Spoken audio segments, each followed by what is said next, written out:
नमस्कार सर्वांना, मी आदिती. माझ्या चॅनलमध्ये तुम्हा सर्वांचं खूप खूप मनापासून स्वागत.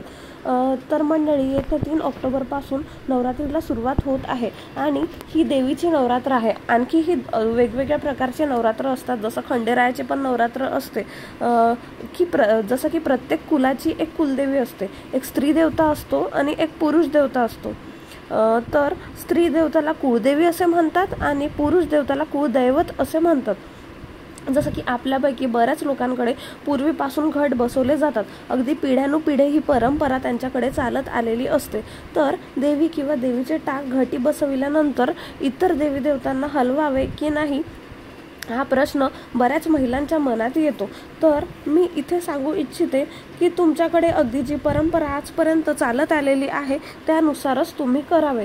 तर याबाबत आपल्या कुटुंबातील थोर मोठे व्यक्ती, जसं की आपल्या सासूबाई आहेत, आपले सासरे आहेत, यांना विचाराव्या. कारण या गोष्टी ती लोक उत्तम प्रकारे सांगू शकतील. जर ते म्हणतील की हो, आपण देव हलवू शकतो, तर तुम्ही अवश्य हलवा, नाही तर तुम्ही देव हलवू नये असं मी म्हणेल.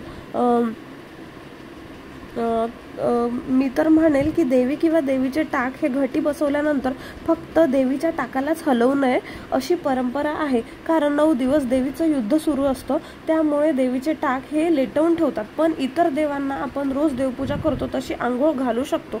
कारण देवांना आंघोळ न घालता ठेवणे किंवा पारुसं ठेवणे हे एक प्रकारचे पापच आपण समजू शकतो. त्यामुळे फक्त देवीची मूर्ती किंवा टाक हे सोडून आपण इतर देवांची मूर्ती हलवू शकतो आणि रोजप्रमाणे देव धुवू पण शकतो. आणि रोज जो नैवेद्य आपण देवाला दाखवतो, जसं की दूध, फळे, साखर, या प्रकारे तुम्ही नैवेद्यही देवाला दाखवू शकतात या 9 दिवसात.